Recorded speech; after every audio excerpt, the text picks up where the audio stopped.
nyuma y'urugendo rurerure twanyuzemo mu mateka y'igikombe cy'isi kuva cyatangira mu mwaka wa 1930 kugeza ku gikombe cy'isi cyo mu mwaka wa 1978. Twabonye ibihe byuzuyemo intsinzi zidasanzwe, ibitego bitazibagirana, amwe mu mayobera akomeye ndetse n'inkuru zahinduye amateka ya ruhago ku isi. Ariko ni iki cyakurikiyeho nyuma ya Argentine yo kwegukana igikombe cy'isi cyo mu mwaka wa 1978? N'ayahe makuru, amayobera n'ibidasanzwe byaranze igikombe cy'isi cyo mu mwaka wa 1982 cyabereye muri Espagne? Niki cyatumye iki gikombe kiba kimwe mu byasize amateka akomeye muri ruhago? Muri iki gice turakomereza urugendo rwacu mu mateka y'igikombe cy'isi twinjira mu mwaka wa 1982 kuzamura, aho amakipe 24 yahuriye ku nshuro ya mbere muri iri rushanwa. Havuka intwari nshya, hakabaho imikino yateje impaka ndetse n'ibyabaye bikomeje kuvugwaho kugeza n'uyu munsi wa none. Mukomeze mudukurikire twinjire muri amateka yuzuyemo amayobera, ibyishimo n'inkuru zitangaje z'igikombe cy'isi kuva mu mwaka wa 1982 kugeza mu mwaka wa 2026. Mbibutsa ko abatarabashije gukurikira igice cya mbere bashobora kujya kuri urubuga rwacu rw'inkomoko official bakareba ikiganiro cyacu cyabanje, cyangwa bakajya muri comment muri kiganiro bagakanda muri link irimo maze bagakurikirana ikiganiro cya mbere. Bahaye ikaze muri iki kiganiro. Kubera kwiyongera kw'amakipe, uburyo irushanwa ryakinwagamo bwahindutseho gato. Amakipe 24 yagabanyijwe mu matsinda 6, buri tsinda rigizwe n'amakipe 4. Amakipe abiri ya mbere muri buri tsinda yagiraga mu cyiciro cya kabiri. Ayo makipe 12 yongeye kugabanywa mu matsinda 4, buri tsinda rigizwe n'amakipe 3. Ikipe ya mbere muri buri tsinda niyo yageraga muri kimwe cya kabiri kirangiza, hanyuma hagakurikiraho imikino ya kimwe cya kabiri n'umukino wa nyuma. Birashoboka ko iyi gahunda yari igoye kuyikurikira, ariko niyo yakoreshejwe muri iryo rushanwa. Kubera imyanya mishya yari yongewemo, habonetse ibihugu 5 byitabiriye bwa mbere igikombe cy'isi, harimo Cameroon yo muri Afurika ndetse na Algeria, Honduras, Nouvelle-Zélande ndetse na Kuwait. Muri iri rushanwa kandi handitswe amateka akomeye cyane ubwo Hongiriya yatsindaga El Salvador ibitego 10-1. Kugeza n'ubu uwo ni wo mukino warangiye habonetse ikinyuranyo kinini cy'ibitego mu mateka yose y'igikombe cy'isi. Icyamamare Paolo Rossi niwe wabaye umukinnyi wagaragaye cyane mu gikombe cy'isi cyo mu mwaka wa 1982. Yatsinze ibitego 3 cyangwa se hat-trick mu mukino umwe wahuje Ubutaliyani na Brazil. Afasha ikipe ye kugera ku mukino wa nyuma. Yakinnye n'Ubudage bw'Uburengerazuba. Ku mukino wa nyuma Ubutaliyani bwatsinze Ubudage ibitego 3-1 bwegukana igikombe cy'isi. Nyuma yo gukoresha uburyo bushya bw'amarushanwa inshuro imwe gusa, FIFA yahise ibuhindura mbere y'igikombe cy'isi cyo mu mwaka wa 1986 cyabereye muri Mexique. Iki gihe icyiciro cya kabiri cy'amatsinda cyavanyweho gisimbuzwa icyiciro cyo gukuranwamo cy'amakipe 16, bityo gahunda yahindutse amatsinda mbere, nyuma kimwe cy'umunani kirangiza, kimwe cya kane, kimwe cya kabiri n'umukino wa nyuma gusa, aho kugira ngo buri cyiciro bagikorera amatsinda. Muri iri rushanwa Jose Batista yaciye agahigo ko guhabwa ikarita itukura vuba kurusha abandi mu mateka y'igikombe cy'isi, nyuma yo kwirukanwa mu kibuga amaze amasegonda 56 gusa mu mukino wahuje Uruguay na Ecosse. Muri uwo mwaka kandi Argentine yegukanye igikombe cy'isi, ahanini kubera ubuhanga budasanzwe ndetse n'impaka zakurikiranye ibikorwa bya Diego Maradona. Argentine yatsinze Ubudage bw'Uburengerazuba ibitego 3-2 ku mukino wa nyuma, ariko impaka zikomeye cyane zabaye muri kimwe cya kane kirangiza hagati ya Argentine n'Ubwongereza. Muri uwo mukino Maradona yatsinze ibitego 2 byinjiye mu mateka ya ruhago. Icya mbere cyatsinzwe akoresheje ukuboko, ariko umusifuzi ntiyabibona. Nyuma cyaje kwitwa Hand of God cyangwa se ukuboko kw'Imana. Icya kabiri cyaje kwitwa igitego cy'ikinyejana kuko Maradona yatangiriye hagati mu kibuga aca hagati y'abakinnyi 5 b'Abongereza mbere yo gutsinda igitego cya kabiri.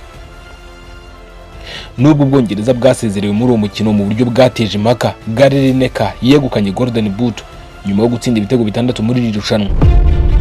Mu mwaka wa 1990 impaka zikomeye ntizabereye mu gikombe ubwacyo, ahubwo zabereye mu mikino yo gushaka itike. Umunyezamu wa Chile Roberto Rogers yahagaritswe burundu mu bikorwa by'igikombe cy'isi, naho Chile nayo irahanwa. Mu mukino wa nyuma wo gushaka itike wahuzaga Brazil na Chile, hari igishashi cy'umuriro cyajugunywe mu kibuga. Rogers yahise yikubita hasi maze yikomeretsa ubwe akoresheje urwembe yari yahishe mu gatsitsino ke, kugira ngo bigaragare nk'aho yakomerekejwe n'icyo gishashi cy'umuriro bari bajugunye mu kibuga. Iyo byari kuba ari ukuri, Brazil yari guhanwa cyangwa igasezererwa burundu, ariko amahirwe make kuri Rogers, uwo mufotozi umwe yafashe amafoto agaragaza ukuri kose, byatumye afatirwa ibihano byo guhagarikwa burundu mu gikombe cy'isi, naho Chile ikomirwa muri iryo rushanwa. Igikombe cy'isi cyo mu mwaka wa 1990 cyabereye mu Butaliyani. Nanone ku mukino wa nyuma Ubudage bw'Uburengerazuba bwongeye guhura na Argentine, ariko iki gihe Ubudage bwihoreye butsinda igitego 1-0 maze bwegukana igikombe. iri rushanwa niryo ryatsinzwemo ibitego bike kurusha andi yose mu mateka y'igikombe cy'isi. ariko hari abakinnyi babiri bibukwa cyane kubera uburyo bashimishije abafana. Hari uwo bita Salvatore Shirachi wegukanye Golden Boot na Paul Gascoigne wakiniye ruhago idasanzwe kandi ikundwa cyane n'abafana. Muri irushanwa kandi Cameroon yabaye igihugu cya mbere cyo muri Afurika cyageze muri kimwe cya kane kirangiza cy'igikombe cy'Isi. Ibi byagaragaje ko ruhago nyafurika yari ikomeje gutera imbere no gukomera. Nubwo icyo gihe amakipe yo muri Afurika yari ataragera ku rwego rw'amakipe akomeye yo ku mugabane w'Uburayi cyangwa Amerika y'Amajyepfo. Tugeze mu mwaka wa 1994 igikombe cy'Isi cyabereye muri Leta Zunze Ubumwe za Amerika kandi kiba ari cyo gikombe cyarebwe n'abafana benshi kurusha ibindi byose icyo gihe, kuko abantu 3,600,000 bari bakurikiye imikino bari muri stade. Muri irushanwa habaye ibintu byinshi by'ingenzi. Nyuma y'imikino y'amatsinda, Diego Maradona yasanzwemo gukoresha ibiyobyabwenge bitemewe, ahita ahagarikwa hagati mu irushanwa. Ibi byasize icyuho gikomeye mu ikipe ya Argentine, yahise isezererwa mu mukino wa mbere yakinnye itamufite. Umurusiya Oleg Salenko yakoze amateka atsinda ibitego 5 mu mukino umwe wahuje Uburusiya na Cameroon. Muri uwo mukino kandi yatsindiye Cameroon igitego kimwe rukumbi. Abo umukinnyi ukuze kurusha abandi watsinze igitego mu gikombe cy'Isi aho yari afite imyaka 42. Ku mukino wa nyuma Brazil yahuye n'Ubutaliyani. Nyuma y'iminota 90 amakipe yombi yari ari kunganya ubusa ku busa. Nyuma y'iminota 30 y'inyongera nabwo nta gitego cyari cyabonetse. Uwabaye umukino wa nyuma wa mbere kandi kugeza ubu rukumbi warangiye nta gitego cyinjiye mu izamu. Ni nabwo bwa mbere nyampinga yabonetse hakoreshejwe penalty. Brazil yatsinze penalty 3-2 maze yegukana igikombe cy'Isi. Romario yahawe Golden Ball nk'umukinnyi mwiza w'irushanwa, mu gihe Golden Boot yasangiwe na Hristo Shkishov na Oleg Salenko. Bombi bari bafite ibitego 6, ariko inkuru ibabaje kurusha izindi muri irushanwa ni y'umunyakolombia Andrés Escobar. Ikipe ya Colombia yari iri mu makipe afatwa nk'igisekuru cya zahabu kandi abaturage bose bari bayitezeho byinshi, bumvaga ashobora no gutwara iki gikombe. Muri icyo gihe Colombia yari ihanganye n'ibibazo bikomeye by'imitwe y'abagizi ba nabi n'abacuruzi b'ibiyobyabwenge. Igikombe cy'Isi cyari icyizere gikomeye ku gihugu. Colombia yasezerewe mu matsinda rugikubita, kandi kimwe mu byabigizemo uruhare ni igitego Andrés Escobar yitsinze cyangwa se own goal mu mukino wabahuje na Leta Zunze Ubumwe za Amerika. Agarutse iwabo Escobar yagiye mu kabari, nyuma yo kuhava inkuru yahise icikanwa ko yarashwe aricwa. Hari abakekaga ko urwo rupfu rwaba rwarateguwe n'imitwe y'abacuruzi b'ibiyobyabwenge yari yarashyize amafaranga menshi ku ntsinzi ya Colombia, ariko ibyo ntibyigeze byemezwa burundu. Uwo wabaye umwe mu minsi y'umwijima mu mateka y'igikombe cy'Isi. Nubwo habaye ayo mahano, ruhago yarakomeje. Colombia yongeye kubona itike y'igikombe cy'Isi cyakurikiye mu mwaka wa 1998 cyabereye mu Bufaransa, ariko nabwo isezererwa mu matsinda. Icyakora iki gihe nta byago nk'ibyabaye kuri Escobar byongeye kubaho. Igikombe cy'Isi cyo mu mwaka wa 1998 cyazanye impinduka zikomeye, kuko aribwo bwa mbere amakipe yiyongereye ava kuri 28 agera kuri 32. Iyo niyo foruma yakomeje gukoreshwa kugeza ku gikombe cy'Isi giheruka mu mwaka wa 2022. Iri kwagurwa ryatumye amakipe menshi abonamo amahirwe yo kwitabira irushanwa. Muri iri rushanwa kandi Lothar Matthäus yakoze amateka yo gukina imikino myinshi y'igikombe cy'Isi kurusha abandi, agera ku mikino 25 yakiniye mu marushanwa 5 atandukanye. Ku mukino wa nyuma Brazil yahuye n'Ubufaransa. Ikipe y'Ubufaransa yari ifite Zinedine Zidane, mu gihe Brazil yari ifite Ronaldo Nazario El Fenomeno. Mbere y'amasaha make ngo umukino utangire, Ronaldo yagize ikibazo gikomeye cy'uburwayi cyagombaga gutuma adakina, aho yagize ibimenyetso bijya gusa neza n'uburwayi bw'igicuri. Nubwo bimeze bityo, yashyizwe mu bakinnyi 11 babanza mu kibuga. Ibintu byateje impaka nyinshi mu banya-Brazil. Imikinire ye ntiyari imeze nk'iyo yari yaragaragaje mu marushanwa yose. Ku rundi ruhande, Zidane yigaragaje cyane atsinda ibitego 2 wenyine. Ubufaransa bwatsinze Brazil maze bwegukana igikombe cy'Isi cya mbere mu mateka yabwo. Muri iyo kipe y'Ubufaransa harimo kandi Didier Deschamps, waje kuba umuntu wa kabiri utwaye igikombe cy'Isi nk'umukinnyi, nyuma akagitwara nk'umutoza nyuma y'imyaka 20. Nubwo Brazil yari yatsinzwe, ntiyari yarangije urugendo rwayo. Mu mwaka wa 2002 habaye igikombe cy'Isi cya mbere cyabereye ku mugabane wa Aziya, cyakiriwe n'Ubuyapani ndetse na Korea y'Amajyepfo. Brazil yagarutse ikomeye kurusha uko yari imeze mbere. Yari ifite ubusatirizi bwiswe Free Airs bugizwe na Ronaldo Nazario, Ronaldinho Gaucho ndetse na Rivaldo. Aba bakinnyi bafashije Brazil kugera ku mukino wa nyuma, aho batsinze Ubudage ibitego 2-0. Ronaldo Nazario yegukanye Golden Boot nk'uwatsinze ibitego byinshi, mu gihe Golden Ball yahawe umunyezamu w'Ubudage Oliver Kahn. Muri irushanwa kandi Korea y'Amajyepfo yabaye igihugu cyo muri Aziya cyageze kure kurusha ibindi mu mateka y'igikombe cy'Isi, aho yageze muri kimwe cya kabiri kirangiza. Nyuma y'imyaka 4 mu mwaka wa 2006 igikombe cy'Isi cyabereye mu Budage. Muri rushanwa Ronaldo Nazario yongeye kwandika amateka atsinda igitego cya 15 mu gikombe cy'Isi, abo umukinnyi wari umaze gutsinda ibitego byinshi kurusha abandi bose mu mateka y'iryo rushanwa. Mu mwaka wa 2006 igikombe cy'Isi cyari gikomeye kandi kirimo gukinwa mu buryo bukarishye cyane. Nicyo gikombe cyatanzwemo amakarita y'umuhondo menshi kurusha ibindi byose mu mateka, agera kuri 345. Ubugome n'imikino ikarishye byagaragariye cyane mu mukino wahuje Portugal n'Ubuholandi, umukino waje kwitwa Battle of Nuremberg. Muri uwo mukino hatanzwe amakarita atukura 4, ibintu bitari byarigeze bibaho ku rugero nk'urwo mu mukino umwe w'igikombe cy'Isi. Iri rushanwa kandi niryo rya mbere ryitabiriwe n'ibyamamare bibiri byaje gutegeka ruhago imyaka myinshi yakurikiyeho, Lionel Messi ndetse na Cristiano Ronaldo, umwe muri Argentine n'undi wo muri Portugal. Nyamara muri icyo gihe bombi bari bakiri bato kandi bari batarigaragaza cyane nk'uko babikoze nyuma. Amateka akomeye y'irushanwa yabereye ku mukino wa nyuma huje Ubutaliyani n'Ubufaransa. Zinedine Zidane yatangiye umukino yerekana icyizere gikomeye, aho byagaragara ko Ubufaransa bushobora gutwara igikombe. Atsinda penalty ya Panenka yakubise ku mutambiko wo hejuru mbere yo kwinjira mu izamu.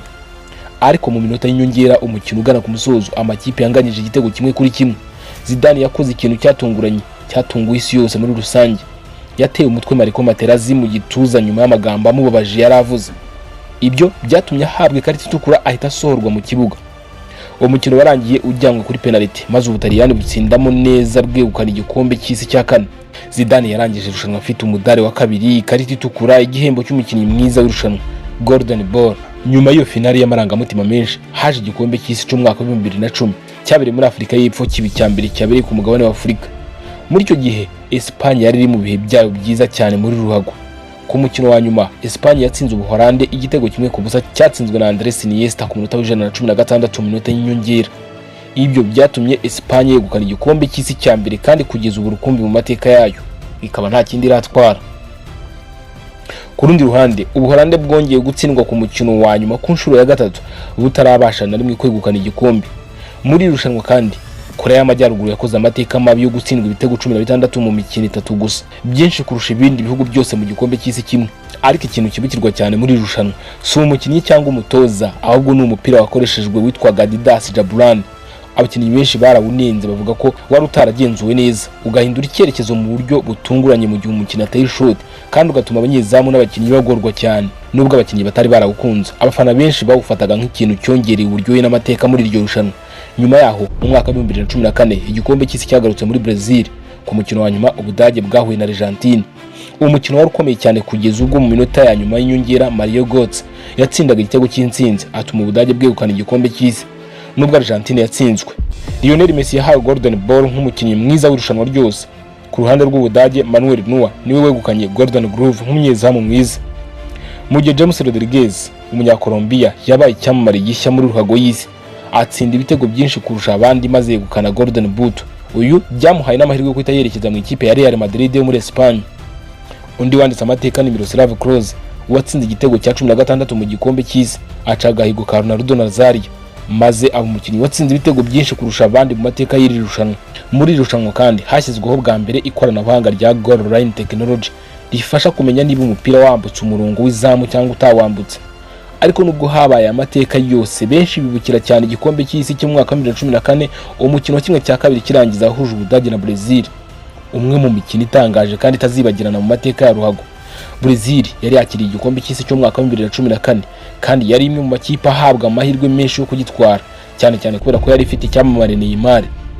Ariko ibintu byarahindutse ubwo Neymar yakomerekaga akavunika mbere ya kimwe cya kabiri kirangiza maze ntabashe gukina uwo mukino. Nubwo Brazil yari ibuze umukinnyi wayo mwiza, nta muntu wari witeze ibyakurikiyeho.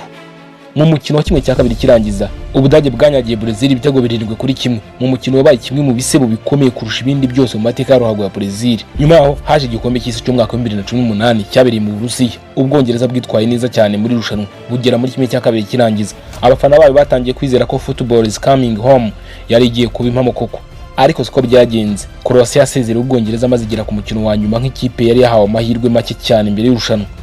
Harry Kane yegukanye Golden Boot nk'uwatsinze ibitego byinshi, ariko icyo si cyo gihembo yifuzaga cyane. Iri rushanwa kandi niryo ryatangiyemo ku mugaragaro ikoreshwa rya VAR cyangwa se Video Assistant Referee, ikoranabuhanga rifasha abasifuzi gufata imyanzuro. Kubera VAR habonetse penalty nyinshi kurusha mbere kuko amakosa menshi yabaga agaragara neza. Muri iri rushanwa umunyezamu wa Egypt cyangwa se Misiri Essam El Hadari yakoze amateka yo kuba umukinnyi ukuze kurusha abandi wakiniye igikombe cy'isi, aho yakiniye ikipe y'igihugu ya Misiri afite imyaka 45 mu gikombe cy'isi. Ku mukino wa nyuma Ubufaransa bwari buri guhabwa amahirwe menshi kurusha Croatia, nubwo Croatia yari yarakoze urugendo rutangaje iyobowe n'umukinnyi wayo w'umuhanga Luka Modric wakiniraga ikipe ya Real Madrid.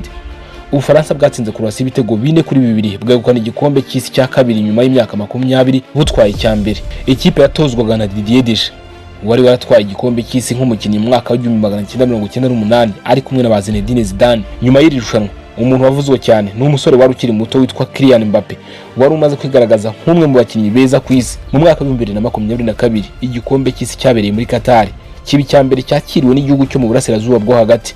Kubera ubushyuhe bukabije bwo muri Qatar, iri rushanwa ryabaye mu kwezi k'Ukuboza aho kuba muri Kamena cyangwa Nyakanga nk'ibisanzwe.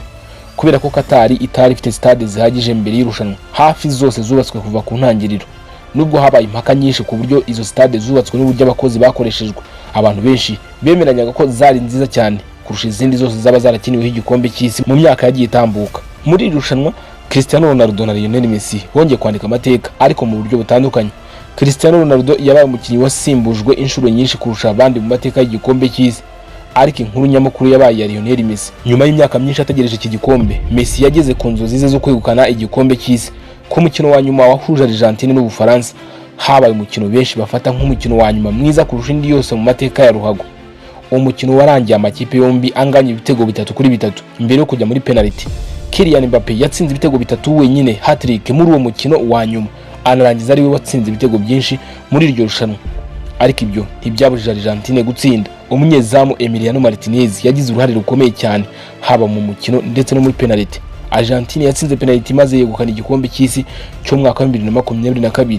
Igikombe cy'isi cyo mu mwaka wa 2026 rero kikaba kigiye kuba ku itariki 11 z'ukwezi kwa gatandatu muri uyu mwaka wa 2026. Kikazabera mu bihugu bitatu ari byo Leta Zunze Ubumwe za Amerika, Canada ndetse na Mexique. Nibwo bwa mbere ibihugu bitatu bizakira igikombe cy'isi cyarimwe. Iri rushanwa kandi ryaraguwe riva ku makipe 32 rigera ku makipe 48. Ayo makipe azakirwa mu matsinda 12, buri tsinda rigizwe n'amakipe 4. Iri ni rushanwa rutura kuko niryo rya mbere ribaye rigizwe n'amakipe 48. Amakipe 2 ya mbere muri buri tsinda azahita akomeza, hanyuma amakipe 8 ya gatatu yitwaye neza kurusha andi nayo akomeza. Ibi bizatanga amakipe 32 azakina icyiciro cyo gukuranwamo, bivuze imikino myinshi, ibitego byinshi n'ibyishimo byinshi ku bafana ba ruhago ku isi yose. Bityo kuva ku makipe 13 yakinnye igikombe cy'isi cya mbere mu mwaka wa 1930 kugeza ku makipe 48 azitabira mu mwaka wa 2026, amateka y'igikombe cy'isi akomeje kwaguka no kuba kimwe mu bikorwa bya siporo bikurikirwa cyane kurusha ibindi byose mu isi. None tukiraha, ninde utekereza ko ashobora gutwara iki gikombe cy'isi cyo mu mwaka wa 2026? Ni iki gihugu hamahirwe wowe nk'ukuri kureba abakinnyi cyangwa se ibihugu uko byagiye byitwara mu mikino yabanje? Niba hari Kane umuvumo wo kudatwara ibikombe uzaba waramuvuyeho, wakunze kuvugwa cyane ku bakinnyi ba Tottenham Hotspur Ubwongereza kugeza uyu munsi muri kubuha yahe mahirwe. Ariko niba umuvumo wa Harry Kane wo kudatwara ibikombe ukomeje kumugendaho, amahirwe ajya agaruka kuri Brazil. Ariko se abakinnyi bifite kuri uyu munsi wa none bo urabaha yahe mahirwe? Abafaransa na Portugal niyo makipe abiri ari kugaruka mu mitwe ya benshi, ariko se bo bafite yahe mahirwe? Brazil ifite abakinnyi babiri bato kandi bafite impano nyinshi nka Endrick, Vinicius Junior ndetse na Rafinha ukiniye ikipe ya FC Barcelona. Aba bakinnyi bafite imyaka mike kandi bafite ubushake bwo kugera ku rwego rwo hejuru. Nyuma y'ibikombe by'isi 22 bimaze gukinwa, Brazil nicyo gihugu rukumbi kitabiriye buri gikombe cy'isi cyose kuva mu mwaka wa 1930 kugeza uyu munsi wa none. Ku rutonde rw'abatsinze ibitego byinshi mu mateka y'igikombe cy'isi, Miroslav Klose w'Umudage niwe uyoboye abandi n'ibitego 16, ariko Kylian Mbappé ari hafi cyane kumugeraho kuko asigaje ibitego bike kugira ngo amurenge. Niba akomeje gukina ku rwego ariho birashoboka cyane kazamuca kuri iyo record mu marushanwa ari imbere. Hari kandi amahirwe make ko Cristiano Ronaldo yakomeje gukina igihe gihagije kugira ngo yitabire igikombe cy'isi cya gatandatu, akagira amahirwe ya nyuma yo kugerageza kwegukana igikombe cyonyine gikomeye atigeze atwara. Ngayo nguko uko amateka yose y'igikombe cy'isi ageze ku musozo kuva mu irushanwa ryatangiye mu mwaka wa 1930 ryitabiriwe n'ibihugu 13 gusa, kugeza ku marushanwa agezweho uyu munsi wa none akurikirwa n'abarenga miliyari nyinshi z'abantu ku isi yose. Ni amateka yuzuyemo ibyishimo, amarira, impaka, ibitangaza n'ibikorwa byatumye ruhago iba umukino ukunzwe kurusha indi yose mu isi. Ngiye nk'ibisanzwe nibigira bangati, niba ari ubwa mbere ugeze kuri uyu muyoboro w'inkomoko official, ndagushishikariza gukora subscribe no gukanda ku nzogera kugira ngo ibiganiro byacu by'ubutaha nkubwira ko ahangaha uzahakurikirana inkuru zidasanzwe, ibyegeranyo bicukumbuye ndetse n'ibindi utakumva ahandi. Ndabashimiye, mugire ibihe byiza aho muri hose mu bice bitandukanye by'isi, muzagire kuryoherwa n'igikombe cy'isi ku bakunzi ba ruhago ndetse n'abandi bakunda imyidagaduro.